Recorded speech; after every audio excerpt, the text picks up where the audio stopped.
Alright, gue mau share sesuatu. Oke, kali ini gue mau share the reason behind akhirnya gue memutuskan untuk bikin channel ini dan untuk share perjalanan gue menjadi parent, menjadi orang tua, dan perjalanan gue dalam proses untuk memiliki anak. Mungkin di momen ini gue bakal bagi menjadi 7 chapter sharingnya. Sebenarnya gue udah tulis journey ini di blog sih. Cuman gue mau sharing juga di sini supaya mungkin teman-teman bisa melihat juga dan mungkin lebih mudah untuk bisa diikutin gitu ya.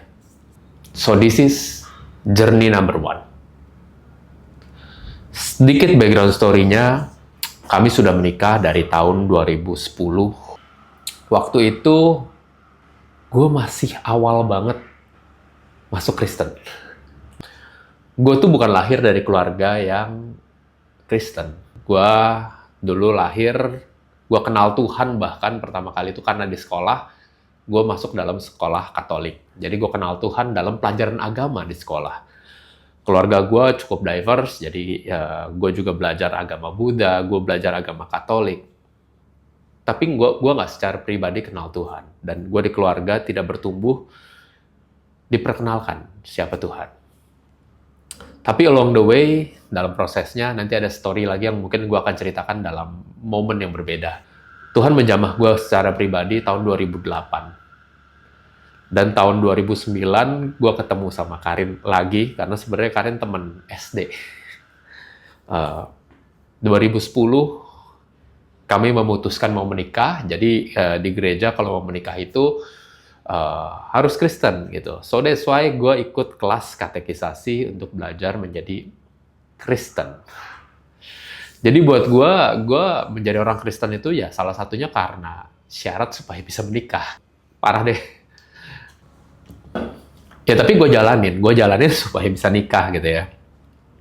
Along the way dalam perjalanannya, buat gue ya udah gue ikutin aja. Toh gue juga udah tahu mengenai siapa Yesus, siapa Tuhan dari pelajaran agama. Dan di kepala gue, orang-orang yang ngaku beragama juga muslim, munafik lah gitu. Jadi ya agama ya cuma sebagai status aja. Tapi ternyata selama ikut program katekisasi, gue diajarkan mengenai teori, mengenai dasar-dasar kekristenan. Gak terlalu banyak yang nyantol sih sejujurnya buat gue. Tapi karena pas momen lagi katekisasi itu berbarengan sama gue proses dalam bimbingan pranikah di gereja. Bimbingan pranikah di gereja gue itu ada mentorship-nya. Jadi kita dikumpulkan dalam satu kelompok-kelompok kecil, ada mentornya, dan ada 3 pasang waktu itu. Di kelompok gue ada 3 pasang yang mau menikah nih, gitu. Kita lagi persiapan untuk menikah. Itu momen pertama kalinya gue ngelihat sosok role model yang gue melihat langsung mereka menjalankan kehidupan sebagai orang Kristen yang bukan cuma sekedar status. Mereka menghidupi. Hidup mereka benar-benar didasari oleh iman mereka. Itu pertama kali buat gue gitu. Karena gue selama ini nggak pernah experience hal-hal seperti itu. Gue nggak pernah terlibat dalam gereja. Gue nggak pernah tahu kelompok kecil, cell group, dan lain sebagainya. Nggak pernah. Di situ pertama kali. Dan buat gue lumayan, hey, this is nice, this is new. Mungkin gue bisa belajar dari mereka gitu ya. Dan gue interest banget untuk belajar dari mereka. So, gue menikmati proses bimbingan pranikah itu. Gue belajar banyak dari mereka. Dari pasangan yang jadi mentor kita itu pas pranikah. Singkat cerita, akhirnya ya udah gue dibaptis lah di gereja dan kami menikah di akhir 2010. Setelah menikah, nggak lama tuh gue dapet tawaran jadi pengurus di Komisi Pasutri. Dulu tuh ada, jadi di gereja gue tuh ada Komisi Pasutri, Komisi Remaja, Komisi Anak. Jadi dibentuk dalam komisi-komisi. Karena begitu gue menikah, gue masuk dalam radarnya Komisi Pasutri, gue langsung ditawarin jadi pengurus. Tentunya saat itu, gue langsung menerima dong. Tapi alasan gue saat itu menerima adalah supaya bisa dilihat baik sama Karin gitu ya. Waktu itu kan baru menikah, terus langsung terjun pelayanan menjadi pengurus. Alasannya cemen sih, tapi itu yang gue lakukan gitu ya. Jadi waktu itu gue langsung oke, gue mau menjadi pengurus gitu di Komisi Pasutri. Ternyata gue stressful banget menjadi pengurus itu gitu. Buat gue kan, gue waktu itu jadi pengurus di bagian desain, jadi di bagian promotion and design. Jadi gue pegang desain di Komisi Pasutri itu. Dulu tuh setiap minggu kita ada pertemuan, jadi setiap minggu harus bikin desain. Buat gue gila men, gue kerjaan setiap hari sudah ngedesain, terima revisi dari klien, yang which is you as designer, kalian pasti tahu kan, terima revisi itu nggak enak gitu. Ini gue pelayanan di gereja pun diminta revisi terus coy. Dan nggak ada bayarannya coy, karena ini pelayanan gitu. Gue stressful banget sampai gue bilang ke temen gue yang waktu itu ngajak gue pelayanan itu, gue bilang, gila kayaknya gue dalam satu periode ini setahun gue udah nggak sanggup buat lanjut pelayanan di sini. Gue udah nggak bisa. Tapi ini cara Tuhan bekerja luar biasa. Jadi di Komisi Pasutri itu dalam 1 tahun mereka sudah bagi nih event-event besar, event-event mingguannya sudah ada semuanya, dan sudah dibagi PIC-PIC-nya gitu ya. PIC untuk setiap eventnya itu udah ada. Ternyata gue si anak baru ini sudah diplot untuk salah satu event yang cukup besar di Komisi Pasutri. Itu adalah penerimaan marriage couple yang baru gitu. Itu next year-nya kan berarti ya, nanti next year-nya nih. Jadi udah menuju penghujung dari pelayanan gue lah, karena kan gue udah mau resign. Gue udah nggak sanggup. Ternyata gue udah diplot tuh sebagai salah satu PIC, sebagai satu-satunya PIC di event itu gitu. Gak sanggup lah gue makin stres, makin gak nyaman, gue makin gak menikmati. Buat gue, katanya orang kalau mau pelayanan harus terbeban, buat gue memang benar-benar beban gitu pelayanan itu.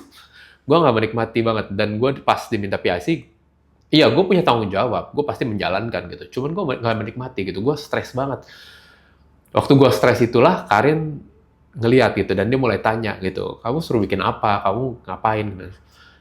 Gue bilang, gue punya konsep gini-gini, karena gue kan background-nya walaupun sebagai orang desain, gue juga jalanin I.O. dan lain sebagainya, gue punya ide mau jalanin, cuman kan gue nggak kenal siapa-siapa, gue kan baru di gereja itu, dan buat gue yang gue kenal cuma sesama pengurus sama beberapa temen yang lain lah yang di Komisi Pasutri. Gue bukan orang yang bergaul ke sana sini men, jadi gue nggak kenal siapa-siapa gitu. Ide gue ada, untuk eventnya harus seperti apa, gue mau seperti apa, konsepnya gue ada gitu ya. Tapi gue nggak tahu gimana cara jalaninnya, dan gue scattered banget, gue tipe yang overthinking, dan gue nggak tahu harus step by stepnya gimana. Dengar seperti itu, Karin turun tangan, dia bilang, ya udah aku bantuin. Wah, ini dia. Ini pertama kalinya kita tuh benar-benar bisa kerja sama bareng sebagai suami istri gitu ya. Kita pernah mencoba jalanin bisnis bareng di awal pernikahan, tapi komunikasi kita belum klop tuh di situ. Nah, ini waktu kita pelayanan sama-sama, ini kita baru sama-sama melihat strength kita. Kita baru menyadari, oh gila, ternyata kalau kita kerjasama, oke banget nih, gitu ya. Jadi, Karin tuh orangnya sangat rapi, dia very structured, dia manage a lot of things dengan sangat structured gitu, rapih banget, dia bikin langsung checklist-nya dan lain sebagainya. Ini harus dikerjakan ini, dari segala macam yang gue sampaikan dari konsepnya. Jadi dia menerjemahkan konsep menjadi checklist gitu. Nah, dari checklist itu akhirnya, oke, lebih rapi nih, gue jadi lebih yakin dengan apa yang harus dijalanin, karena udah kelihatan gitu checklist-nya. Begitu checklist-nya ada, gue share ke teman-teman sesama pengurus. Mereka langsung willing buat, ya udah, Vic, gue pegang bagian ini, gue pegang bagian ini. Wah, gini ya, gue tuh nggak pernah menyangka, gue masuk dalam kepengurusan, punya teman-teman yang sama-sama willing untuk pelayanan, memberikan waktu mereka, tenaga mereka, pikiran mereka, bahkan uang juga gitu mereka berikan, yang terbaik untuk pelayanan ini. Ini pertama kali gue ngeliat. Gue kan belum pernah pelayanan di gereja. Ini pertama kali gitu. Mereka willing, man. Dan begitu gue bilang, gue pengen nih ada satu drama, konsepnya gini-gini gitu ya. Mereka willing langsung, ya udah Vic, gue bantu cariin pemainnya, gue bantu cariin kostumnya, si A, si B, si C, gue bantu bikinin skripnya ya. Wah, gue bilang, gue mulai nikmatin nih pelayanan gitu. Akhirnya, singkat cerita, gue nggak jadi resign. Dan dari cerita itulah akhirnya eh gue keterusan lah mau jadi pengurus di gereja gitu. Gue menikmati sekali, gue suka dengan komunitasnya, gue suka dengan teman-teman, gue suka dengan fellowship-nya, gue suka pelayanannya, gue menikmati sekali perjalanannya. Jadi akhirnya gue ngerasa gue terjun lah ke dalam kesibukan pelayanan di gereja. Dan setiap minggu akhirnya gue juga menikmati untuk datang ke gereja. Udah mulai punya temen nih ceritanya gitu. Jadi gue menikmati melakukan rutinitas itu. Dan gue merasa karena gue sudah melakukan rutinitas itu, gue sudah ke gereja setiap minggu, hampir tidak pernah bolong, gue aktif dalam pelayanan di gereja, gue ngerasa diri gue sudah cukup baik. Gue menilai diri gue sudah cukup baik. Bahkan gak jarang kita tuh benar-benar terjun dalam kesibukan di pelayanan yang benar-benar sampai malam, besok pagi ya kerja lagi, sampai malam kita sibuk di pelayanan. Gue benar-benar ngerasa mungkin ini yang sebenarnya diminta untuk aktif dalam pelayanan dan rutin ke gereja. Itu yang gue lakukan. Nah, kembali ke ceritanya, setelah nikah tuh kita bukan yang langsung buru-buru ngotot mau langsung punya anak. Nggak juga gitu. Jadi kita jalanin aja gitu. Kalau memang Tuhan kasih, kita terima. Tuhan belum kasih, juga kita jalanin, kita happy. Kita banyak jalan-jalan, kita banyak traveling, kita enjoy lah waktu momen-momen berdua gitu ya. Kita building up relation kan. Kita bangun komunikasi, kita punya tempat tinggal, kita isi tempat tinggal, kita bangun habit baru. Kita nikmatin lah momen-momen di awal pernikahan itu gitu ya. Sampai akhirnya setelah beberapa tahun, Tuhan belum kasih juga nih gitu. Jadi ya beberapa keluarga udah mulai tanya gitu. Nggak mau coba cek. Akhirnya ya kita cek dokter bilang, oh semuanya normal, mungkin belum dikasih aja. Oke, kita pulang lagi, jalanin lagi rutinitas seperti biasa, tetap belum dikasih. Sampai akhirnya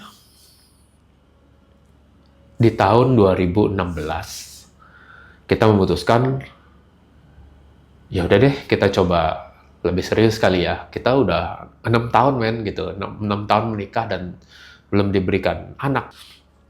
Kita coba cek ke satu rumah sakit yang memang katanya dia spesialis juga untuk bisa bantu proses kehamilan ini. Begitu dicek, dokternya bilang, mungkin ada indikasi kalau ada antibodinya dari Karin tuh mungkin bertentangan nih sama antibodinya dari gua. Jadi mungkin itu yang membuat kenapa tidak bisa dibuahi gitu ya. Jadi gimana prosesnya? Kita mau jalanin proses INSEM gitu. Jadi proses INSEM, sebelum proses INSEM itu, gimana caranya adalah antibodinya Karin ini harus di-reduce supaya antibodinya menjadi lemah, supaya bisa proses pembuahan itu. Jadi prosesnya adalah Karin dites alergi dan lain sebagainya, banyak lah gitu ya. Akhirnya ya udah kita jalanin itu, kita coba proses itu. Ternyata setelah diproses, tentunya ada resikonya lebih di Karin gitu. Kenapa? Karena begitu antibodinya Karin diturunin, dia pasti akan resiko, lebih mudah sakit, lebih mudah bisa kena macam-macam lah gitu. Karena nggak ada antibodi kan di badannya, itu di-reduce. Ya ternyata ya udah setelah proses itu kita jaga banget supaya jangan sampai kita sakit. Akhirnya pas proses INSEM coba dilakukan dan tetap nggak berhasil. Yang kita pikir sebelumnya INSEM ini adalah cara yang kita tempuh untuk bisa punya anak. Kita coba lakukan, ternyata gagal. Memasuki tahun 2017, Tuhan percayakan kami satu bisnis untuk memulai Evlogia Cafe and Store. Waktu itu, gue masih terus aktif di pelayanan. Jadi gue masih terus di kepengurusan Pak Sutri, dari menjadi pengurus sekian periode, sampai akhirnya dipercaya juga untuk menjadi ketua gitu ya. Tapi sejujurnya setelah 7 tahun terus-terusan aktif itu, buat gue burn out. Gue burn out terhadap pelayanan. Gue ngerasa gue bener-bener udah terlalu nggak sanggup deh gitu untuk terus. Ya sebenarnya ini kesalahan gue sendiri juga. Gue sampai satu titik gue ngerasa bener-bener sombong gitu terhadap pelayanan gue. Gue ngerasa sampai di momen gue ngerasa pelayanan ini nggak bakal bisa jalan kalau nggak ada gue. Jadi makanya gue harus terjun, gue very micro manage ke semuanya. Gue ngerasa gue harus turun tangan di sini dan di situ gitu. Jadi akhirnya gue burn out sendiri. Yang sebenarnya nggak seperti itu harusnya dalam pelayanan. Tapi itu yang terjadi sama gue. Gue sampai di titik gue ngerasa wah pelayanan gue udah gak sehat nih, gue ngerasa udah bener-bener udah kacau banget secara mental ya, secara pemikirannya, secara hati gue tuh udah gak bener gitu. Gue udah gak tulus lagi pelayanan gue untuk Tuhan. Gue ngerasa pelayanan ini seperti untuk mengangkat diri gue sendiri kalau gue tuh jago. Udah parah banget deh gue bener-bener di momen itu, karena gue terus kasih makan ego gue selama pelayanan. Sampai akhirnya gue burn out sendiri, bener-bener gue burn out gitu. Gue udah ngerasa gak sanggup. Jadi gue bilang, mungkin di momennya gue stop dulu dari kepengurusan, dari pelayanan, gue cuti dulu gitu. Gue bilang, gue mau menata ulang pikiran gue, hati gue, dan kesiapan gue untuk tertuju pelayanan gue kepada Tuhan gitu, supaya kembali. Jadi gue minta cuti dulu gitu. Ternyata setelah selesai proses kepengurusan itu, oke, selesai, udah serah terima juga kepada yang berikutnya. Baru jeda nggak lama, muncul tawaran untuk menjadi salah satu majelis di gereja. Wah gila, ego gue dikasih lagi makan nih gitu. Gue ngerasa, gila men, karir gue di gereja bagus banget nih. Lu lihat ya, gue baru masuk dalam gereja, gue langsung jadi pengurus, jadi ketua komisi. Selesai jadi ketua komisi, gue langsung ditawarin jadi majelis coy gitu. Parah banget. Ego gue terbang kemana-mana gitu. Gue ditawarin untuk bisa jadi majelis gitu di gereja. Awalnya gue bilang gitu, ya udah kasih gue waktu sebelum gue jawab, gue doain dulu gitu ya. Tapi bener, wah ego gue tinggi banget deh. Gue ngerasa kayak, gila gue hebat sih. Parah banget gue di momen itu, gue sadar banget sih. Jadi ya udah, gue doain dulu momennya gitu. Gue doain dulu. Dan gue tanya sama Karin dong, sebagai pasangan kan gue tanya dulu dong pendapatnya. Gimana nih aku ditawarin untuk jadi majelis nih di gereja untuk periode berikutnya gitu. Dan tentunya Karin sebagai seorang istri yang baik dan sangat suportif, dia langsung menolak. Iya, jadi Karin nggak setuju gue jadi pengurus, jadi majelis. Karin nggak setuju gue jadi majelis. Dia bilang salah satu reasonnya adalah, aku rasa belum siap. Karena kamu bahkan belum pernah baca Alkitab secara penuh. Ya memang betul gitu. Gue belum pernah baca Alkitab secara utuh. Gue nggak kenal secara pribadi dan gue nggak pernah bisa untuk baca Alkitab sendiri gitu ya. Gue ngerasa ya enggak, gue udah setiap minggu udah ke gereja gitu. Gue udah denger firman, gue tahu cerita mengenai Tuhan, gue tahu cerita mengenai Yesus, gue tahu lah gitu. Tapi gue nggak pernah punya habit untuk baca Alkitab. Gue nggak pernah mencoba mendalami sendiri, nggak pernah gitu. Jadi yang Karin ngomong memang valid banget gitu. Makanya at that moment, tepat di 1 Januari 2018, gue making komitmen untuk baca Alkitab secara penuh di aplikasi YouVersion tuh. Jadi buat teman-teman kalau mau baca, gue rekomen sih yang di YouVersion dari Bible Project. Program baca Bible 365 hari. Gue mulai waktu tanggal 1 Januari persis, dia akan selesai tanggal 31 Desembernya gitu. Jadi gue mulai making decision untuk coba rutin baca Bible gitu. Gue pikir yang Karin bilang juga bener. Mungkin ini salah satu sebabnya juga pikiran gue tuh nggak pure. Pelayanan gue nggak tulus gitu. Karena gue jadi distract, gue jadi burnout. Ya udah, gue coba ambil keputusan baca Alkitab setiap hari. Awal-awal gue nikmatin banget begitu mulai baca, apalagi di program yang Bible Project ini tuh bagus banget gitu buat gue ya. Buat gue yang sama sekali nggak tahu mengenai cerita Alkitab, lihat yang Bible Project punya, di awal dia kasih penjelasan mengenai, kitab kejadian tuh secara garis besar begini, terus kasih bacaannya, baca Alkitabnya urut tuh, dari kejadian 1, kejadian 2 gitu ya. Kan cerita ya gitu, gue nikmatin, wah ini story-nya keren sih, banyak sih yang gue bisa paham jadinya gitu, tapi gue belum belajar untuk menggali dari Alkitabnya, tapi gue baca gitu di situ. Sampai begitu masuk beberapa kitab yang berikutnya, Bilangan, Imamat, berat men gitu. Tapi buat gue, karena gue udah making komitmen di awal tahun, gue bilang pokoknya gue mau baca setiap hari, ngikutin program itu, ya gue tetap baca gitu. Baik gue paham, ngerti, nggak ngerti, belakangan. Yang penting gue rutin baca dulu gitu. Akhirnya bener-bener ya udah, gue baca setiap hari, gue jalanin gitu ya, bener-bener jadi daily habit buat gue. Jadi akhirnya bener buat gue salah satu checklist yang harus gue penuhin setiap hari adalah baca Alkitab. Dan udah ada programnya, jadi nggak susah. Nah, di pertengahan tahun 2018, ada salah satu milestone dari journey gue sama Tuhan. Di pertengahan tahun 2018, kita baru pulang dari seminar Pasutri waktu itu. Yang bicara Koje Frischau. Waktu itu Koje itu bawa mengenai childless marriage temanya. Cocok banget sama kita. Yang gue inget banget adalah di akhir dari seminar itu, Koje bilang, dia percaya kalau memang Tuhan mau memberi, dia nggak akan kasih susah. Kalau memang Tuhan mau kasih keturunan, anak gitu ya, nggak bakal sulit. Dia pasti kasih. Itu kata-kata yang benar-benar nempel di kepala gue.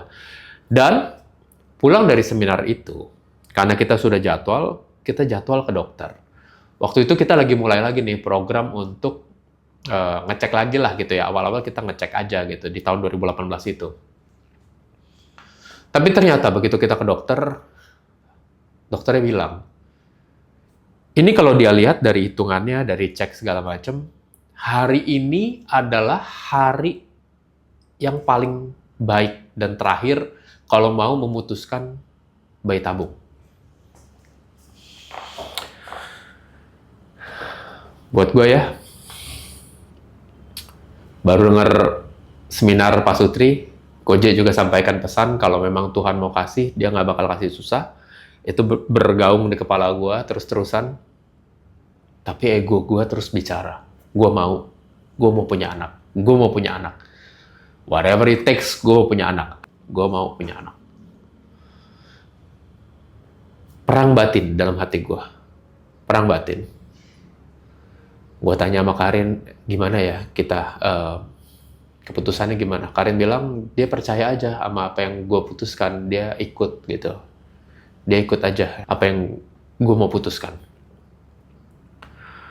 Gue bingung banget, gue benar-benar menggumulkan banget. Gue tahu dan gue sadar banget di dalam hati gue kata-kata dari Koje itu terus berbicara gitu. Kalau Tuhan mau kasih, Tuhan kasih.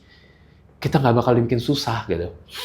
Don't get me wrong, gue nggak bilang kalau program bayi tabung itu salah. Tapi ini pergumulan kami. Ini pergumulan yang kami alami.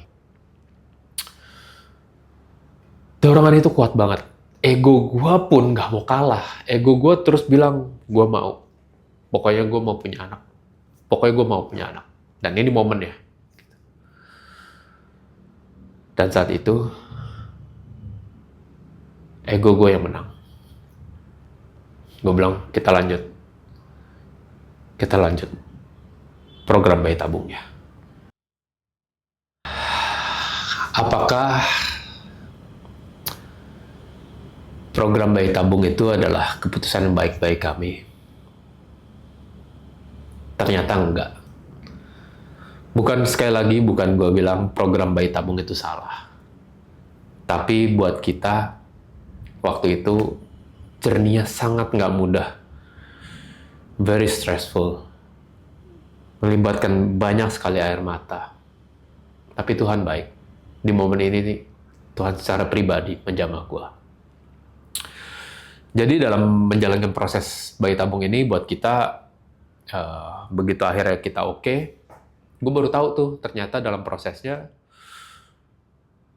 gue benar-benar menjalankannya, nggak ada damai di hati gue. Gue terus gelisah day by day. Bahkan gue juga baru tahu kalau ternyata Karin harus disuntik perutnya setiap hari. Jadi gue akhirnya belajar nyuntik Karin setiap hari di perutnya gitu ya. Sampai ya rasanya tuh perih gitu ya, sakit banget rasanya. Kenapa keputusan yang memberikan makan ego gue yang pengen punya anak, tapi Karin yang menderita, dia yang harus disuntik setiap hari. Karena suntiknya itu adalah supaya sel telurnya bisa bertumbuh, jadi ya nantinya bisa dibuahi gitu ya. Ya tapi kan Karin harus disuntik itu setiap hari gitu. Jadi setiap harinya di jam yang sama, gue harus suntik perut Karin gitu. Dan ini berjalan berhari-hari secara rutin. Sampai pada waktunya untuk proses pengambilan sel telur, gue inget banget nih. Ini tanggal menjadi penting. 21 Agustus 2018, 21 Agustus. Kita udah siap untuk proses selanjutnya gitu ya, proses untuk pengambilan sel telurnya dari Karin. Jadi kita datang ke tempat kliniknya ini, kita dikasih tahu, oke, dari pagi-pagi udah siap. Jadi nanti prosesnya pagi sebentar, setelah proses pengambilan sel telur, istirahat sebentar, nanti udah bisa pulang gitu. Dikasih tahu, oke, sesederhana itu gitu ya. Oke, gue mempersiapkan mental kalau prosesnya seperti itu gitu. Jadi gue tunggu tuh di ruang tunggunya. Jadi ada beberapa ranjang juga di situ. Ada beberapa couples juga lah yang sama-sama menjalani program yang sama. Jadi gue denger, oh dari yang ranjang sebelah udah ranjangnya sudah masuk, nggak lama balik. Terus ranjang Karin nih gilirannya, ranjang Karin juga masuk. Gue tunggu-tunggu, agak khawatir, terus ngeliat, oh yang ranjang sebelah udah balik nih gitu. Pas balik kelihatannya agak lemas, terus pindah ke ranjang tunggunya sebentar, istirahat, boleh makan dan lain sebagainya. Terus nggak lama pulang. Gue pikir, oh ya nggak lama lagi juga seperti itu tuh gitu. Nggak lama lagi juga kita bakal gitu ya. Jadi begitu akhirnya Karin balik, lemas banget, lemas banget. Oh, gue pikir, oh mungkin memang beda-beda efeknya lah dari yang di ranjang sebelah. Tapi begitu udah balik lemes, Karin nggak bisa pindah ke ranjang ruang tunggunya gitu, nggak bisa pindah sendiri. Jadi harus dibantu gitu. Akhirnya ya udah kita bantu pindahin. Dia lemas banget sampai akhirnya ketiduran. Gue pikir, oh mungkin kecapean kali ya gitu. Jadi akhirnya tidur gitu. Dia tidur lama banget gitu, bener-bener sampai lemas, lama banget tidur sampai susternya juga bilang, oh kalau mau makan dulu juga boleh, udah siapin makan dan lain sebagainya. Ini kok berjam-jam, sedangkan yang ranjang sebelah tuh nggak selama itu gitu. Ya udah akhirnya gue tungguin sampai Karin bangun. Gue pikir kan tadi kita udah punya rencana setelah selesai pulang istirahat sebentar bisa lanjut kerja gitu sebenarnya. Ini nggak bisa gitu. Akhirnya ya udah gue info ke teman-teman yang di kantor, kayaknya gue nggak ke kantor nih gitu. Jadi gue tungguin Karin di situ lama, masih lemas gitu, sampai akhirnya suster bilang, oh ya kayaknya tinggal tunggu recovery nih, boleh pulang gitu. Ya udah kita pulang, toh jarak dari klinik ke tempat tinggal kita tuh nggak jauh gitu ya kebetulan ya. Jadi akhirnya kita pulang juga Karin masih tidur terus, masih lemas. Kalau dikasih tahu sama susternya kalau memang ada efek lanjutan, langsung hubungi rumah sakit, langsung bawa aja gitu. Jadi ya kita pikir kita pantau nih. Gua lihat kok kayaknya ini masih tidur, masih lemas, sesekali kadang-kadang muntah gitu. Sampai akhirnya tengah malam tuh masih mual terus, muntah beberapa kali. Sampai akhirnya udah deh, kita langsung lanjut ke UGD, ke rumah sakit. Jadi gua langsung angkut bawa ke UGD, ke rumah sakit, langsung masuk gitu. Dicek segala macam, perutnya Karin mulai membesar. Terus jadi harus diinfus gitu ya. Benar-benar harus diinfus. Sampai akhirnya setelah nunggu berapa lama, dikasih tahu kalau kayaknya lebih baik dirawat deh gitu. Jadi dari ICU itu prosesnya ternyata dibilang kayaknya lebih baik dirawat biar bisa dipantau prosesnya. Ya udah langsung gue langsung proses daftar untuk masuk ke kamarnya. Thank God langsung dapat kamar, kita langsung masuk ke kamar.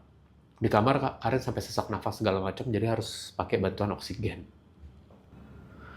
Besok paginya waktu dokternya itu datang, dokter cek, dokter kasih tahu ini adalah OHSS. Jadi itu salah satu efek samping dari proses pengambilan sel telur itu, karena timbul void kan, dari yang tadinya ada sel telur yang sudah tumbuh, terus diambil, dikeluarkan, jadi ada void badan merespon mengisi cairan. Jadi benar-benar perut Karin besar sekali, seperti orang hamil, kakinya juga bengkak, tangan semua bengkak gitu ya, tapi isinya air gitu.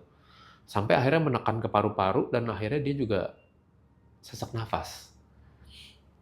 Dokternya bilang nggak semua orang mengalami efek samping ini, sebagian kecil mengalami, tapi yang Karin alami termasuk yang cukup berat gitu. Jadi kita diminta stay di rumah sakit, Karin diminta stay di rumah sakit berhari-hari, diinfus terus sampai infus di tangan udah mesti pindah berapa kali karena udah nggak bisa, udah memar dan lain sebagainya. Masuk obat-obat juga yang harga obatnya satu tabung itu cukup mahal gitu. Gue hancur di situ. Gue hancur di situ. Gue ngerasa karena keputusan gue, karena ego gue pengen punya anak. Karin harus menderita, dan dia harus dirawat seperti ini. Harus pakai oksigen. Nafasnya susah. Suntik sana-sini, udah memar sana-sini di tangannya. Perutnya besar. Gak bisa berdiri karena kakinya bengkak. Sendal aja gak ada yang muat. Dan dia mostly terbaring di ranjang di rumah sakit. Gue hancur di momen itu. Gue ngerasa semua karena keputusan gue, semua karena ego gue.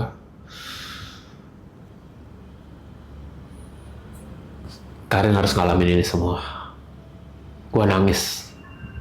Malam itu gue nangis. Di samping ranjang, Karin udah ketiduran. Gue nangis bener-bener di situ. Gue hancur.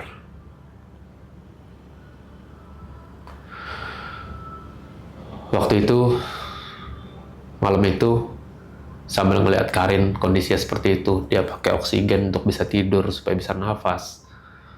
Perutnya besar, badannya infus, memar-memar tangannya. Gue pasang lagu rohani waktu itu. Gue pikir untuk bisa menenangkan diri gue juga dan supaya Karin juga bisa lebih tenang gitu. Gue baru ingat pas malam itu, waktu gue lagi nangis di situ, gue baru ingat, gue belum baca Bible hari ini. Gue belum checklist nih yang gue komit di awal tahun untuk rutin baca Alkitab. Ya udah deh, gue sambil baca di sini. Malam itu udah gelap semua ya, rumah sakit juga udah gelap. Gue baca, ngikutin program kan. Gue baca di situ. Makin nangis gue. Gue tahu ini pasti Tuhan. Gue tahu ini pasti Tuhan yang sedang beracara sama gue secara pribadi. Malam itu, bacaan yang gue baca adalah bagaimana Allah mau menghukum bangsa Israel. Karena bangsa Israel begitu rebel, mereka tidak taat, mereka menyembah berhala, mereka melakukan segala yang jahat di mata Allah. Jadi Allah mau menghukum mereka, mau menghabisi mereka, mau mengusir mereka dari tanah perjanjian. Aneh ya, ayat itu malah justru menyentuh gua.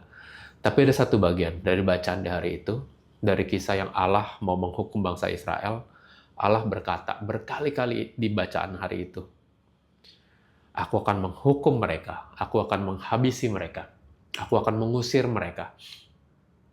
Tapi, kalau mereka kembali kepadaku, aku akan memaafkan mereka. Waduh.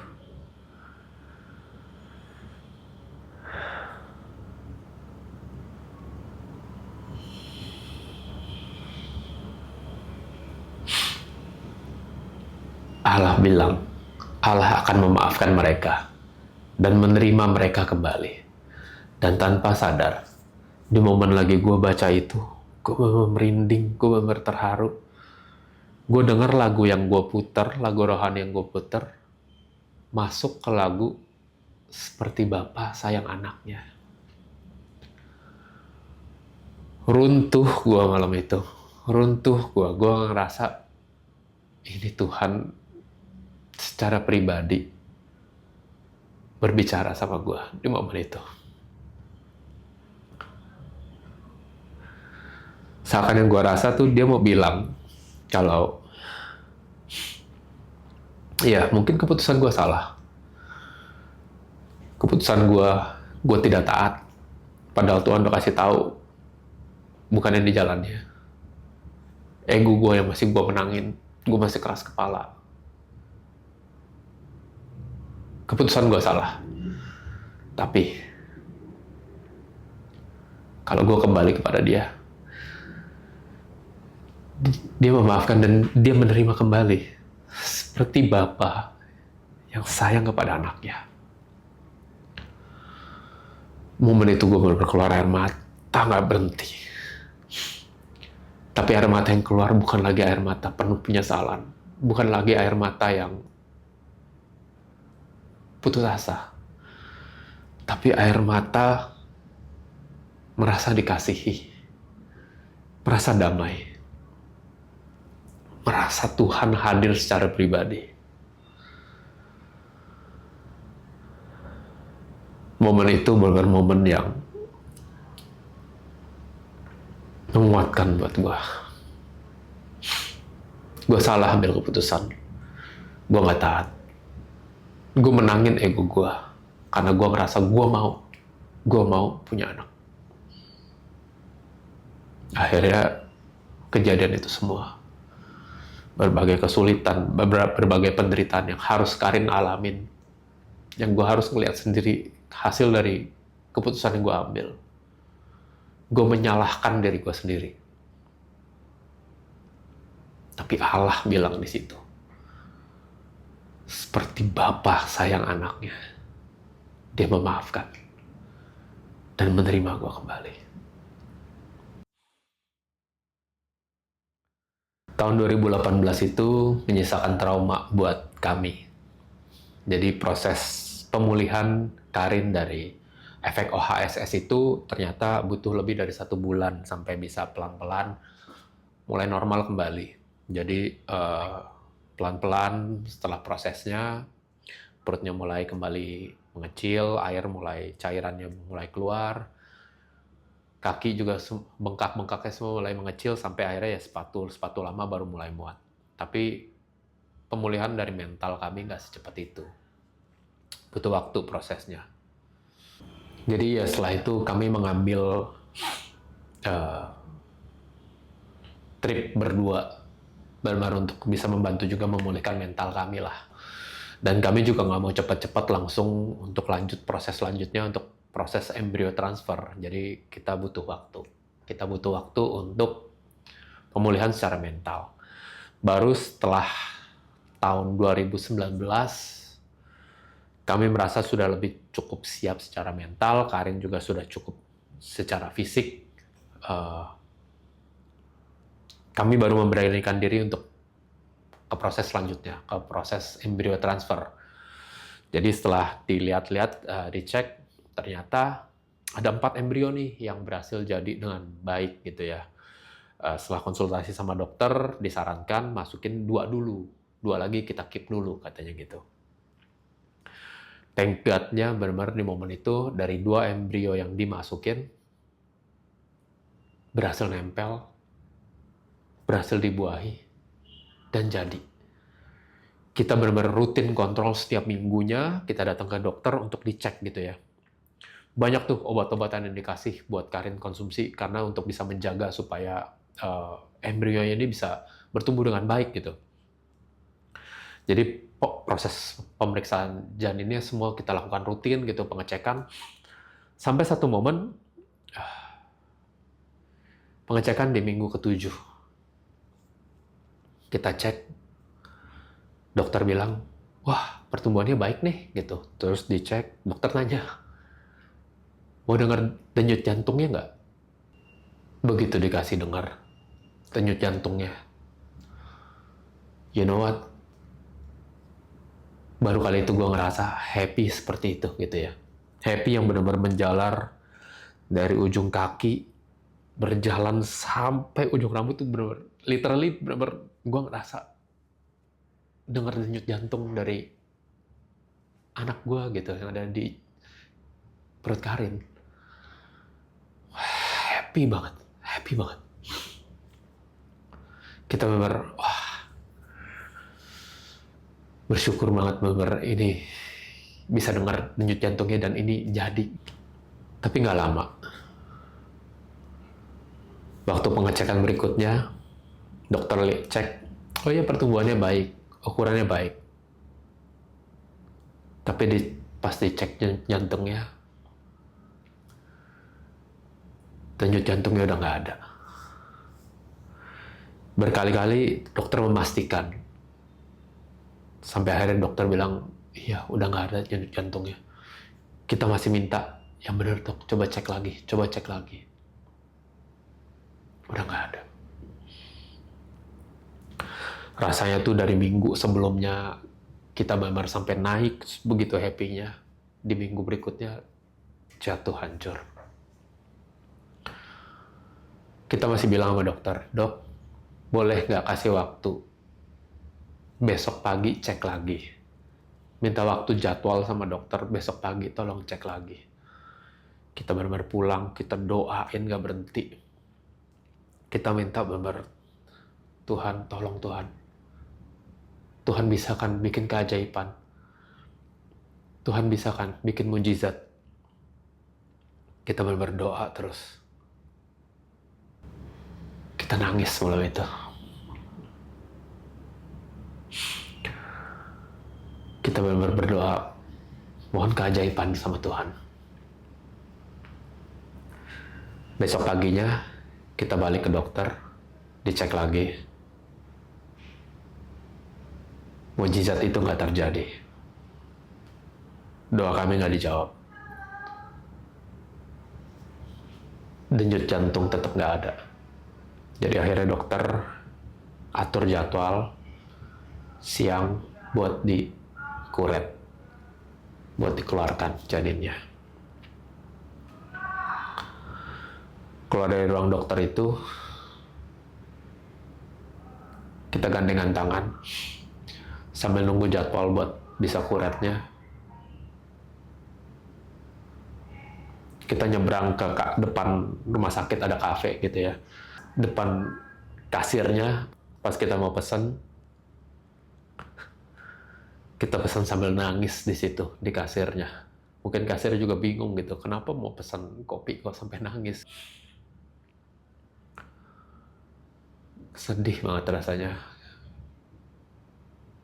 Kita nangis benar-benar terus-terusan di situ.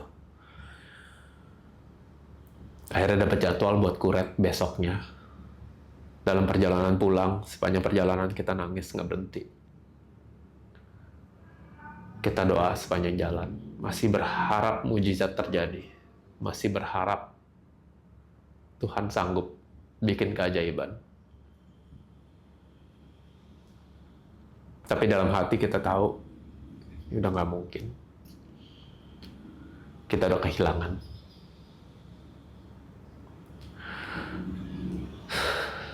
Sampai rumah, bersih-bersih, Karin langsung tidur. Karena dia juga udah capek banget nangis dari pagi, nggak berhenti. Setelah semuanya beres, Karin udah tidur. Gue baru mandi. Pas masuk shower, gue nangis di shower itu. Gue nangis nggak berhenti ngalir. Pas momen itu, Roh Kudus menitipkan satu ayat. Mengucap syukurlah dalam segala hal. Mengucap syukurlah. Dengar ayat itu dari Roh Kudus. Gue marah dong pastinya. Gue marah sama Tuhan. Gimana mungkin Tuhan? Aku baru kehilangan. Bisa-bisanya Engkau minta aku mengucap syukur. Bisa-bisanya Engkau minta aku mengucap syukur saat aku lagi bersedih, Tuhan. Gak bisa, Tuhan. Gak bisa.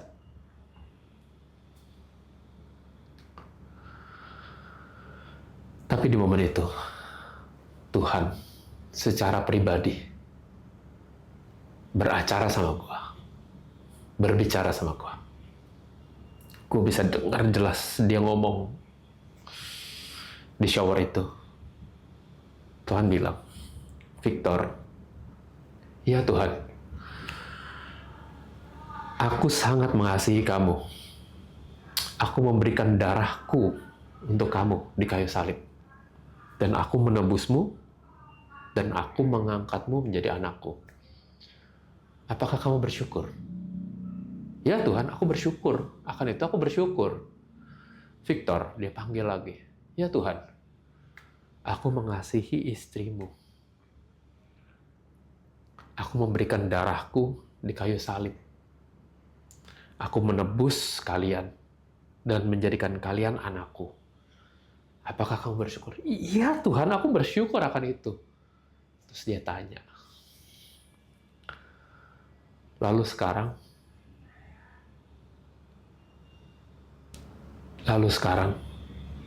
kenapa kamu gak dapat bersyukur?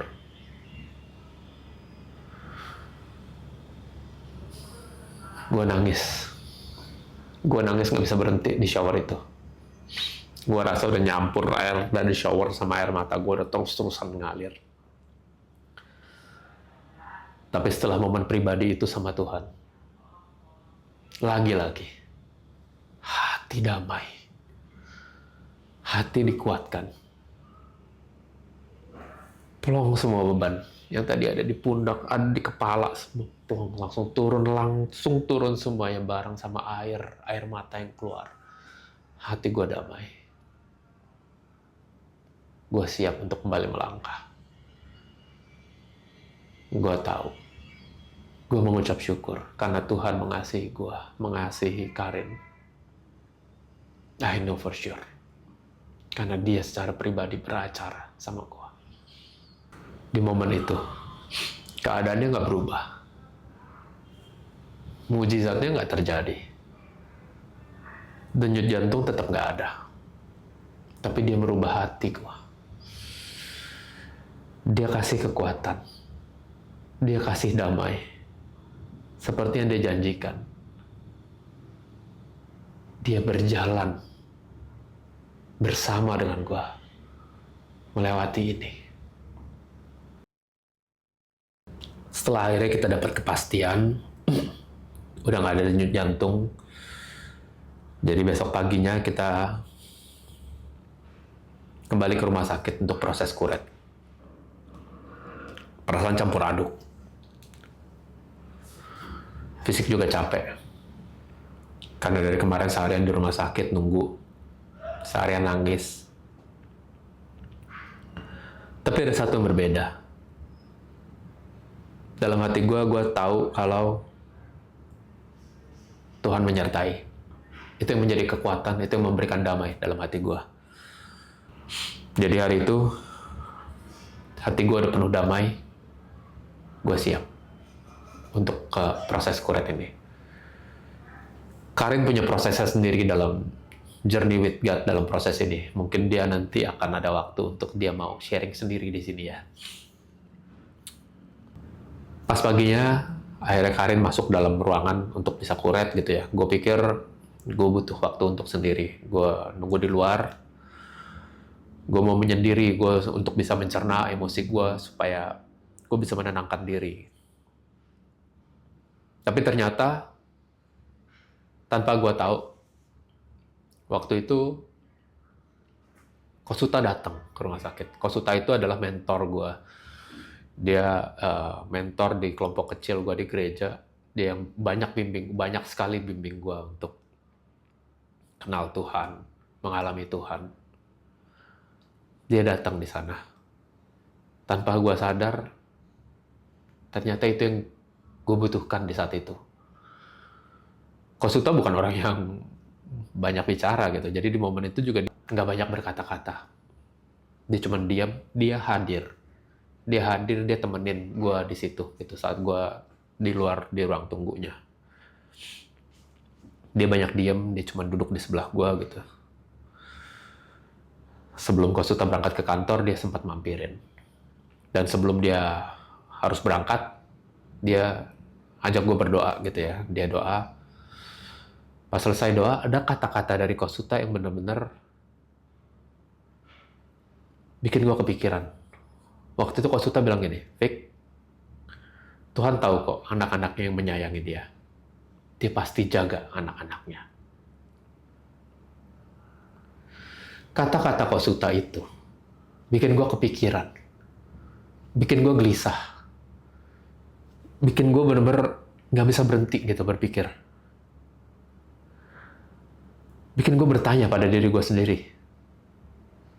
Apa benar gue bisa bilang gue menyayangi Tuhan? Gue mulai mempertanyakan gitu, kalau selama ini gue ngerasa gue melakukan pelayanan adalah satu rutinitas, satu kewajiban. Gue datang ke gereja setiap minggu adalah rutinitas. Hal yang harus gue lakukan. Tapi apakah benar itu dasarnya karena gue sayang sama Tuhan? Gue ngerasa gue sudah menjalankan segala persyaratan yang dibutuhkan untuk menjadi orang Kristen. Gue aktif pelayanan, bahkan gue sampai burn out pelayanan. Gue hampir nggak pernah absen setiap minggu ke gereja. Perpuluhan jalan terus. Gue ikut pelayanan ke sana ke sini. Sampai malam gue ikutin semuanya. Bahkan gue udah mulai baca Alkitab. Gue ngerasa gue udah cukup oke sebagai orang Kristen. Itu yang gue rasa. Tapi kalimat dari Kosuta itu bikin gue benar-benar kepikiran. Bahkan sampai Kosuta berangkat pergi pun, gue terus gelisah hati gue gitu. Gue benar-benar bertanya-tanya gitu dalam hati gue, bener nggak sih sebenarnya gue sayang sama Tuhan? Cukup panjang akhirnya gue merenungi pertanyaan itu. Pertanyaan itu nuntun gue kembali melihat jernih hidup gue, di mana Tuhan selalu hadir. Yang mungkin selama ini gue nggak sadari, asal lewat aja gitu. Gue nikmati, gue syukuri saat itu, tapi udah gitu aja. Gue ngerasa sampai di momen itu gue kembali recall gitu. Wah, banyak banget perjalanan gue yang Tuhan hadir. Sangat detail, sangat personal. Penuh kasih, begitu dekat, begitu hangat. Walaupun sering banget gue jatuh, sering banget gue mengecewakan, sering banget gue ambil keputusan yang salah, tapi dia tetap setia. Dia mengasihi, dia kenal gue secara pribadi, dia tahu siapa gue. Dan dia gak menyerah buat gue. Momen itu bikin gue benar-benar berpikir dan menyadari. Tuhan luar biasa menyayangi gue. Dia hadir dalam setiap langkah hidup gue, dalam setiap milestone hidup gue, dalam setiap detail hidup gue. Dia ada. Dan momen inilah yang menjadi turning point buat gue menjalani hidup dan memaknai pelayanan gue sendiri.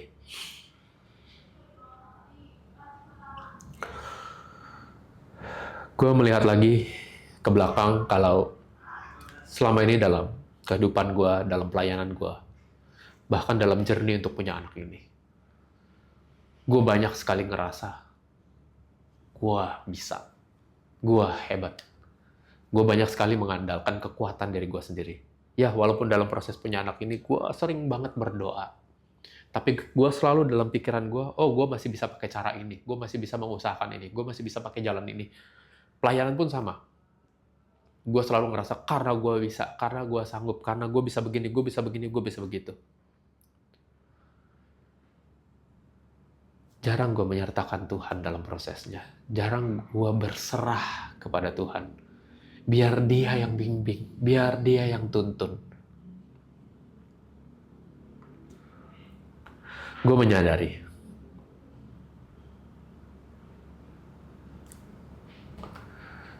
di momen itu, ada dorongan yang sangat kuat dalam diri gue untuk gue mau bersaksi, gue mau bercerita. Tuhan gue baik. Tuhan gue baik. Di saat gue merasa gue sudah melakukan banyak hal buat Tuhan. Gue sudah melakukan hal yang baik. Tapi ternyata sebenarnya justru di momen itu gue terhilang. Gue jauh dari Tuhan. Gue malah semakin jauh. Di saat gue ngerasa gue melakukan semuanya buat Tuhan. Gue melakukan semua yang baik. Gue melakukan semua syarat-syarat yang diminta. Justru di momen itu gue membelakangi Tuhan. Sehingga di momen itu gue gak bisa melihat Tuhan malah. Tuhan seakan-akan jauh. Dan di titik itu, pertanyaan dari Kosuta itu menyadarkan gue kembali. Secara pribadi, Tuhan tidak menyerah mencari gue kembali. Memanggil gue kembali. Untuk dekat dengan dia. Setelah Proses kuret itu kita butuh waktu. Kita butuh waktu untuk proses pemulihan, dan setelah merasa cukup siap, kita mencoba lagi proses embrio transfer yang masih disimpan sisanya, tapi ternyata nggak jadi. Ternyata nggak menempel, sehingga ya udah, kita sudah nggak punya tabungan embrio lagi yang bisa dijalankan. Jadi saat itu ya pupus sudah harapan kita untuk bisa punya anak dari proses bayi tabung. Yang tadinya kita pikir bayi tabung adalah cara terakhir kita untuk bisa punya anak gitu ya. Karena dari segala yang dari segala yang dokter pernah kasih tahu, ada proses-proses yang kita bisa lakukan, seakan-akan bayi tabung itu adalah cara terakhir gitu. Walaupun ternyata tingkat keberhasilannya juga tidak besar gitu. Ya udah, setelah momen itu, sejujurnya buat gue ada trauma terhadap bayi tabung. Gue nggak mau lagi ambil jalan itu. Gue sampai bilang sama Karin, ya sudahlah, mungkin kalau memang kita mau coba lagi punya anak, pilihannya cuma antara Tuhan kasih kita punya anak normal, atau mungkin kita mendoakan untuk adopsi. Yang pasti kita nggak akan mencoba lagi jalan untuk bayi tabung. Gue nggak mau ambil jalan itu lagi. Gue nggak berani. Gue trauma terhadap bayi tabung. Memasuki tahun 2020, kita tahu tuh momen itu adalah momen COVID. Jadi segala sesuatu di reset. Kita lockdown di rumah, stay di rumah, dan lain sebagainya. Tapi ternyata momen itu adalah salah satu momen yang gue butuhkan. Gue menata kembali hidup gue di momen COVID itu. Seakan-akan Tuhan ngasih gue, merapikan hidup gue. Banyak hal yang menurut gue lebih baik dimulai sejak momen COVID itu. Gue benar-benar rutin punya momen saat teduh, setiap pagi bangun tidur, baca Alkitab, punya doa, dan lain sebagainya di momen COVID itu. Sejak mulai COVID itu. Gue lebih olahraga, lebih rapi, makan lebih sehat, tidur lebih teratur di momen COVID itu. Gue lebih punya banyak waktu untuk bisa refleksi diri sendiri, punya banyak waktu untuk ngobrol sama Tuhan, bicara sama Tuhan. Dan di momen itulah lahirnya Under Construction Disciple. Satu dorongan dalam diri gue yang gue ceritakan di sebelumnya, ada dorongan yang kuat untuk gue bisa menceritakan kebaikan Tuhan kepada orang-orang yang muncul dari dalam gue sejak gue menerima satu pertanyaan dari Kosuta yang bikin gue gelisah. Dan itulah yang mendorong akhirnya gue terinspirasi untuk membuat Under Construction Disciple. Gue ngerasa selama ini yang mungkin membatasi gue, dan mungkin banyak dari teman-teman sekalian juga untuk bisa bersaksi dan bercerita mengenai Tuhan, adalah karena kita ngerasa kita belum cukup baik. Kita juga masih ups and down, kita masih belum layak untuk bisa bercerita mengenai Tuhan, kebaikan Tuhan. Lu aja masih begitu, akhirnya membuat kita nggak berani nih bersaksi gitu. Tapi dorongan untuk Under Construction Disciples itulah yang akhirnya membuat gue sendiri, ini adalah dorongan untuk gue berani bisa bersaksi, karena we're still under construction, man, gitu. Kita masih diproses sama Tuhan. Kita belum sempurna tentunya gitu, karena kita masih hidup di dunia ini. We're still under construction. Tapi kita under construction disciple yang akan terus dibentuk semakin serupa dengan Yesus. Jadi jangan takut untuk bersaksi, jangan takut untuk bercerita. So that's why dalam logonya tidak ada huruf-huruf vokal selain yang di awal, supaya kita berani lebih vokal untuk bercerita mengenai kebaikan Tuhan, the goodness of God. Jadi seperti itu gitu ya. Gue mulai dari titik itu, gue mulai lebih berani untuk bercerita mengenai kebaikan Tuhan dalam hidup gue, perjalanan gue sama Tuhan. Gue mulai lebih nyaman untuk bisa menyampaikan jatuh bangunnya gue berjalan bersama Tuhan dan lain sebagainya gitu. Memasuki tahun 2021, kita harus mengambil satu keputusan yang tidak mudah gitu ya. Evlogia harus pindah lokasi, karena di lokasi yang lama kayaknya kita juga udah nggak sanggup. Jadi kita pindah ke lokasi yang baru di daerah Jakarta Selatan.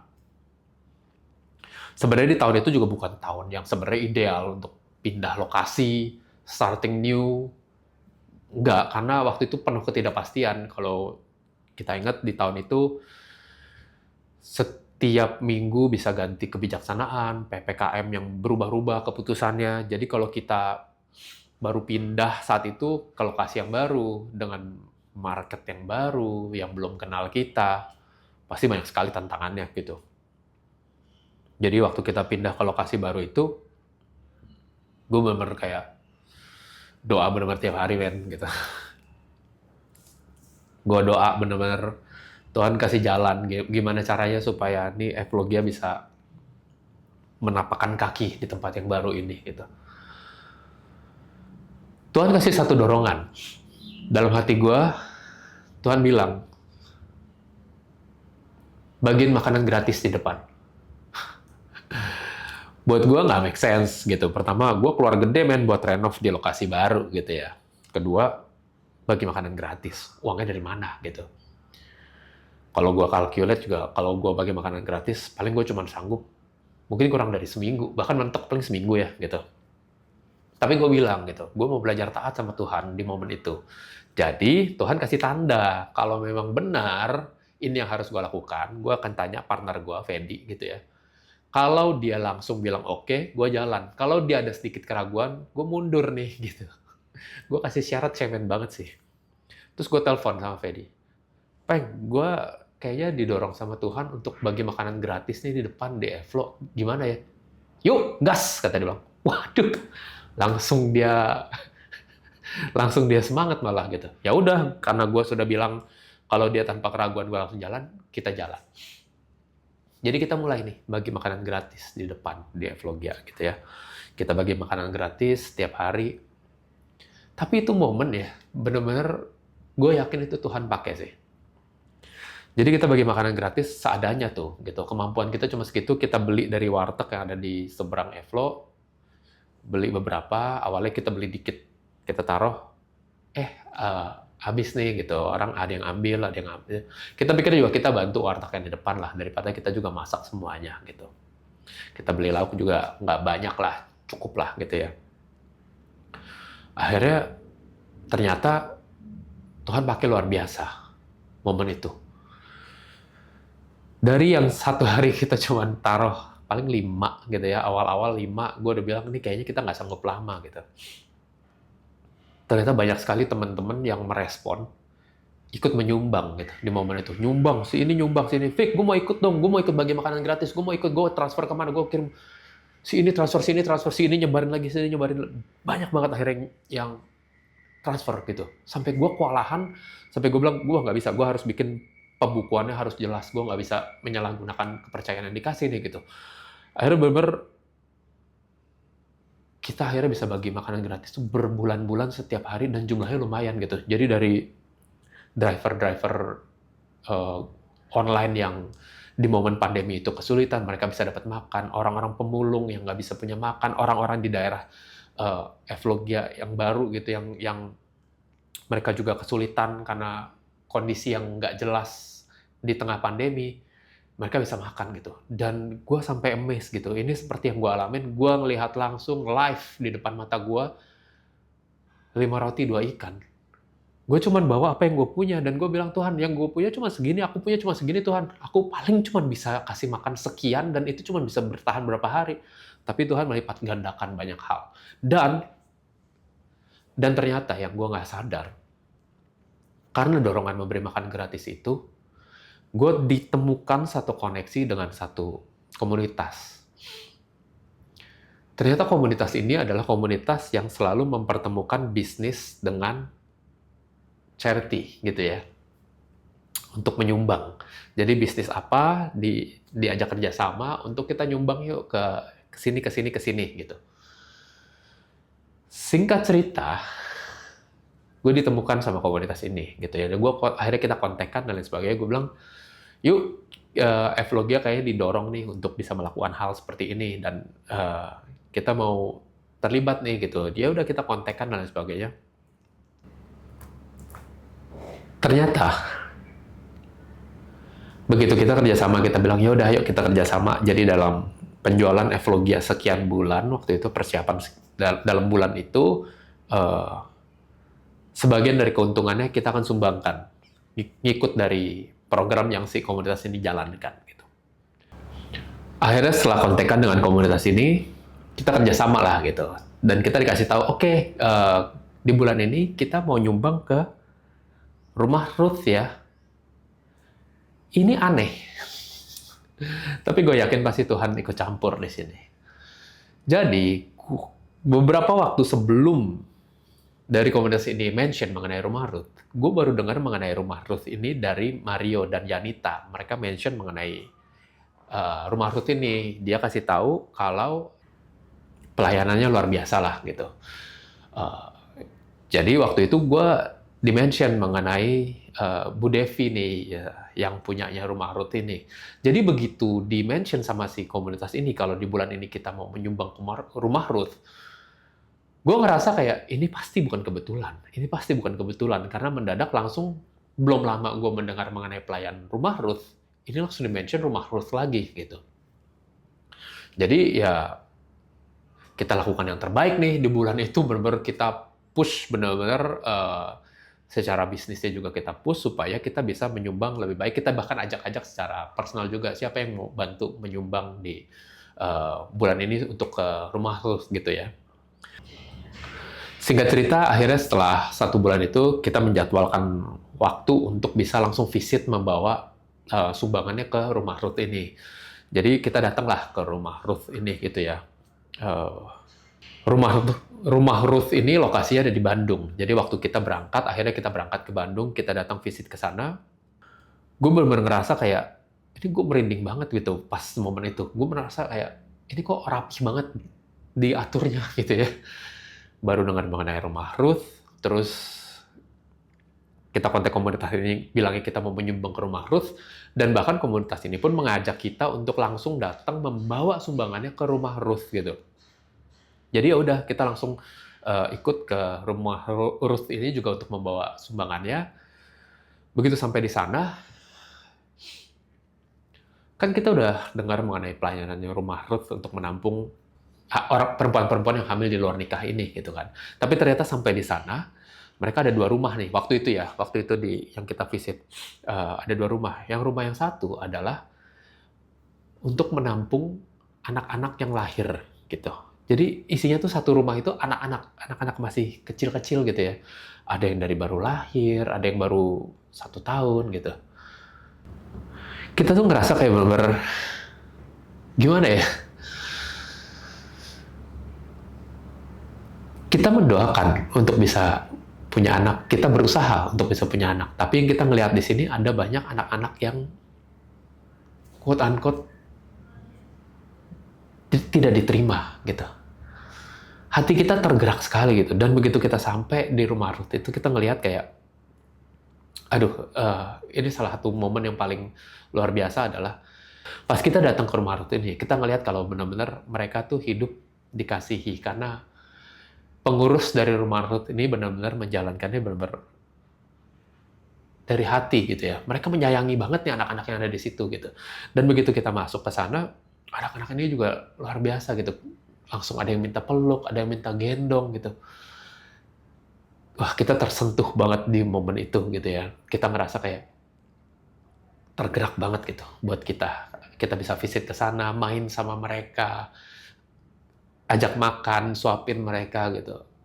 That's new buat kita, dan kita mendoakan sekian lama mengusahakan untuk bisa punya anak dan bisa mengalami ini hal yang luar biasa gitu. Di awal 2021 ini gue sempat bilang kalau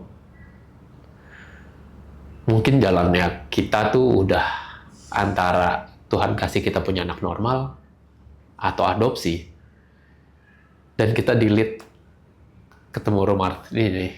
Gue benar-benar kayak jadi mendoakan gitu.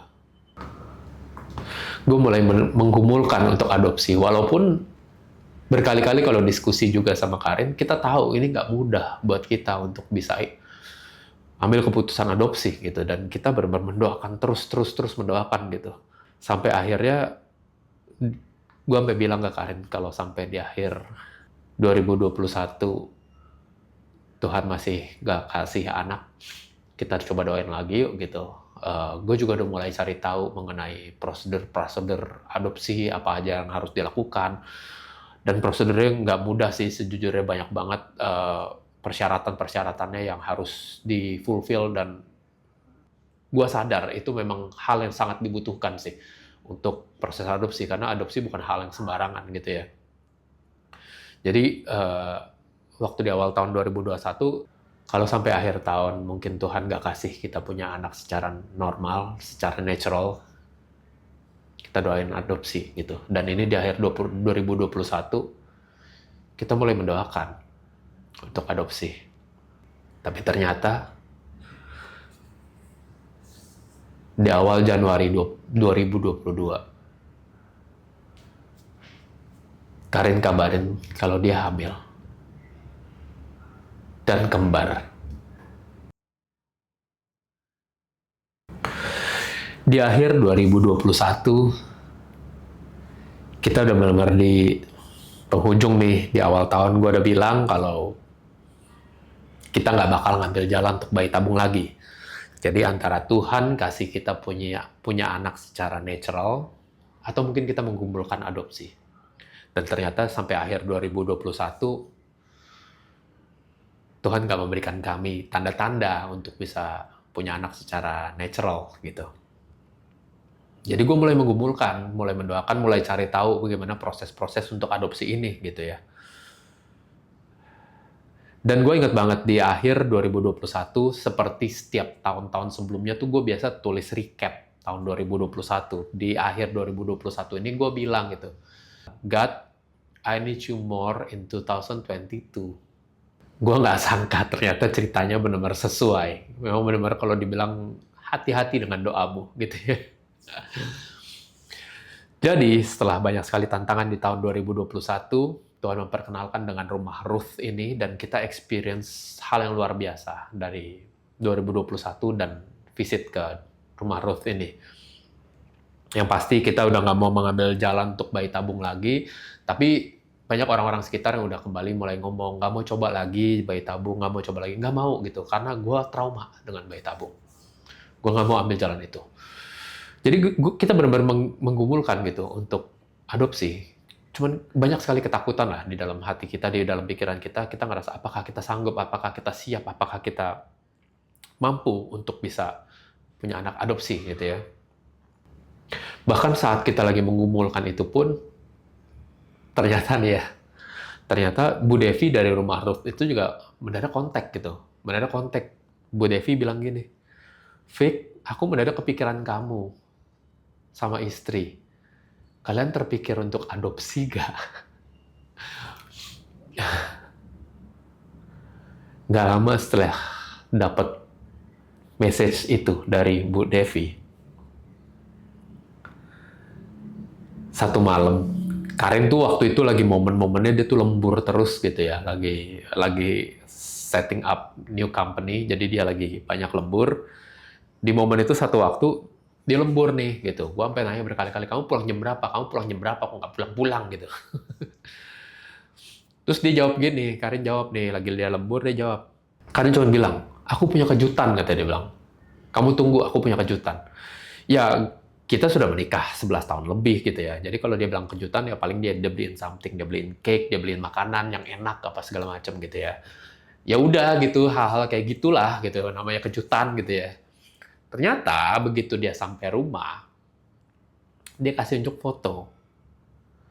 Foto hasil dia periksa yang dia bilang hamil. Karin hamil. Dan yang bikin menjadi lebih kejutan lagi adalah kembar. Gue bilang, kalau mau kejutan tuh ya makanan gitu, kue gitu, atau ada apalah, dapat project lah, dapat uang lah, apalah gitu. Benar dikasih tahu hamil dan kembar, kaki gue langsung lemas, gue langsung duduk gitu ya. Gue nggak bisa berkata-kata, gue bilang, gue nggak percaya gitu, gue amazed banget gitu. Ternyata Tuhan kasih mujizat yang luar biasa. Benar-benar dikasih hamil secara natural, kembar pula. Jadi waktu gue bilang journey with God, yang bikin gue buat bisa I need you more in 2022. Tuhan kasih. Tapi proses untuk kehamilan Karin pun nggak yang mulus-mulus lancar aja.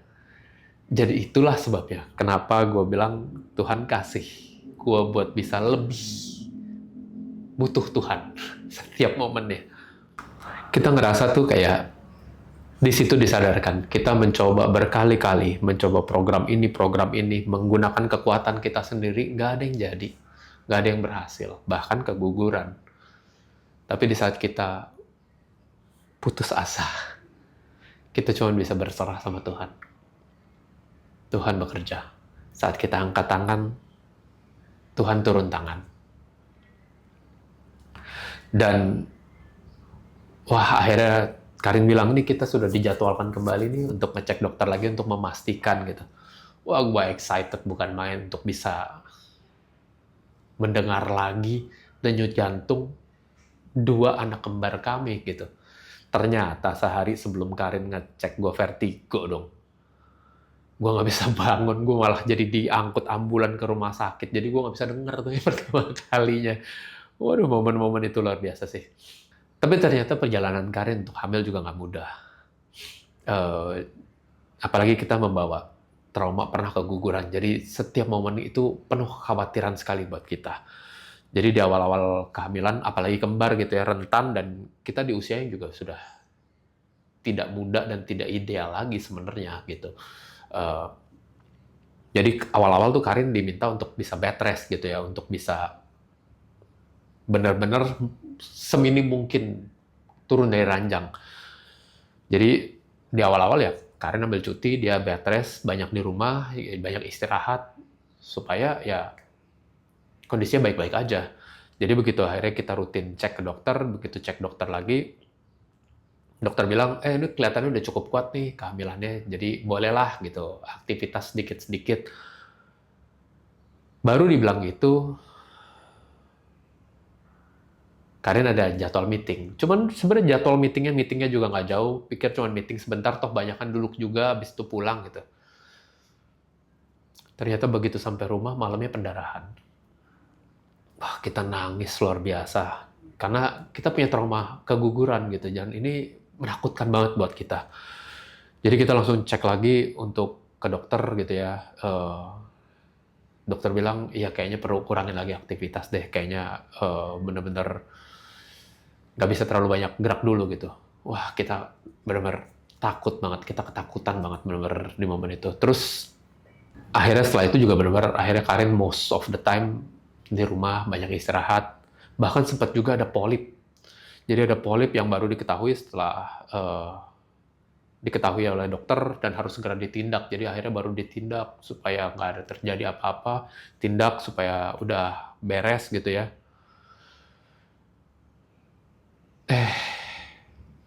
Terus di trimester ketiga juga kita sama-sama kena COVID. Buat gue, karena gue kena COVID kan, jadi gue bisa minum antivirus, obat-obatnya kan banyak ya. Sedangkan kan Karin nggak bisa ya, Karin kan lagi hamil gitu. Jadi banyak obat yang dia nggak bisa gitu. Jadi akhirnya dia harus nunggu sembuh secara natural aja, jadi butuh waktu lebih panjang. Dan karena hamil, jadi akhirnya pengentalan darahnya juga jadi double gitu. Di dimernya jadi tinggi sekali, jadi darahnya sangat kental. Jadi yang harus benar-benar kita bantu, harus rutin suntik juga gitu. Jadi kayak gue keinget lagi kayak dulu waktu kita program bayi tabung yang harus gue suntik setiap hari. Ini pun gue harus suntik setiap hari supaya darahnya itu nggak kental gitu. Jadi untuk bantu pengenceran darahnya. Kita bener-bener setiap semesternya tuh bener-bener udah bener-bener ngandelin Tuhan doang. Sampai kita doa cuman bilang, Tuhan kalau Tuhan mau anak-anak ini lahir, anak-anak ini akan lahir. Tapi kalau Tuhan berencana berbeda, kami siap. Karena kami bisa cuma berharap aja. Seperti gue bilang di akhir tahun, I need you more. God, I need you more. Benar-benar yang kita punya cuma bergantung sama Tuhan. Jadi benar-benar sampai tahap-tahap akhir menjelang proses jadwal untuk melahirkannya, kita udah pasti mengambil keputusan harus proses kelahirannya harus sesar, karena pertama ini juga kembar, kedua usia juga, ketiga juga ada di dimer ini gitu, pengenalan darah dari proses efek dari hamil dan efek dari COVID-nya sendiri gitu. Jadi bener, wah ini proses udah bener-bener nggak berhenti-berhenti deh, terus-terusan ada aja gitu challenge ya.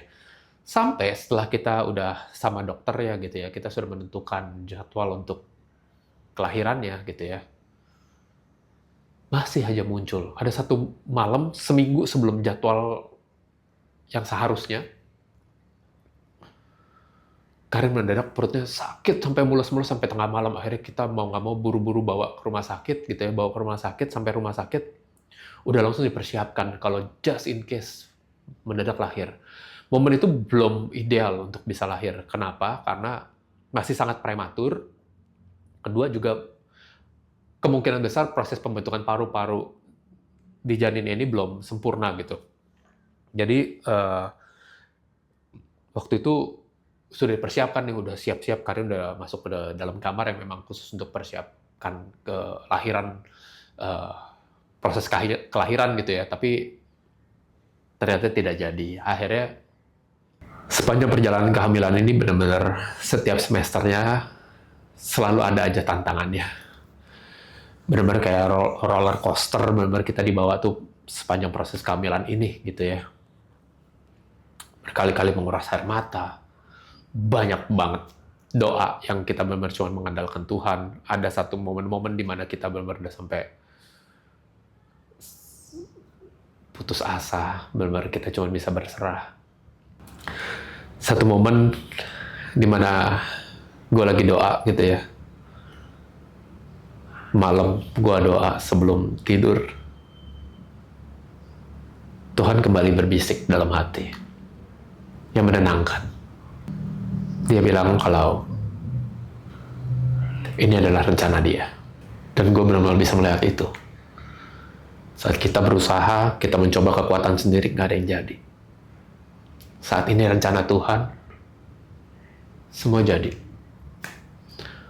Berbagai macam tantangan, setiap semesternya ada aja masalah ini dan itu yang harus kita hadapi. Tapi semuanya lewat-lewat aja.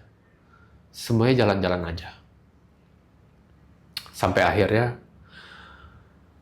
gue belajar, gue diajarkan untuk bisa melihat dan belajar taat pada agenda dan rencana Tuhan. Biarlah Dia yang memegang hidup kita. Karena kalau memang itu rencana Tuhan, pasti terjadi. Pasti terjadi. Yang kita perlukan adalah kita belajar untuk taat dan setia pada Tuhan.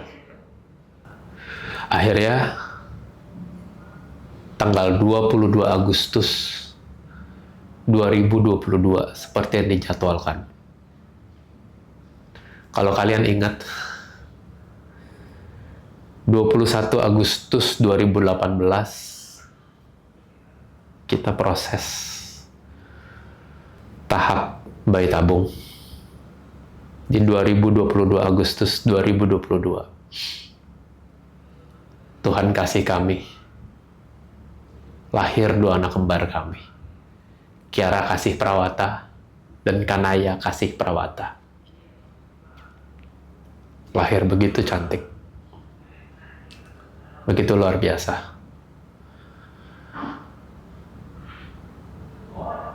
Sampai benar-benar momen kelahiran itu, gue benar-benar gak bisa tenang. Gue benar-benar terus penuh kekhawatiran. Tapi gue bener yakin dalam hati gue, kalau ini rencana Tuhan, ini pasti terjadi. Saat melihat, gue masuk dalam ruangannya.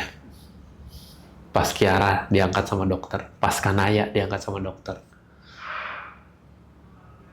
Gue cuma benar-benar bisa bersyukur. Our God is so big. Jadi di awal tahun gue bilang, I need you more.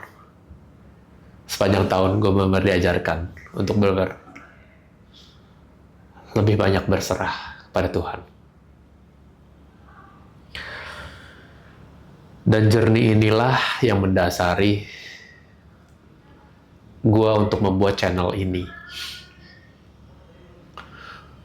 Buat gue untuk bisa berbagi kesaksian betapa luar biasanya Tuhan.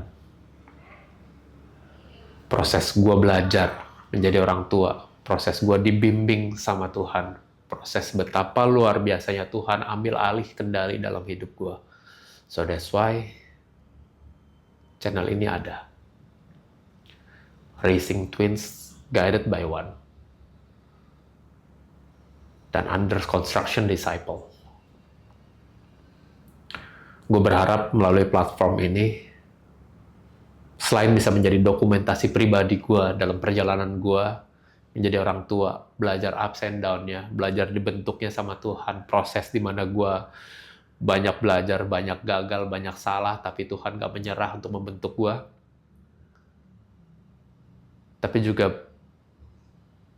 menjadi wadah, menjadi tempat untuk gue bisa menceritakan betapa luar biasa Tuhan kita.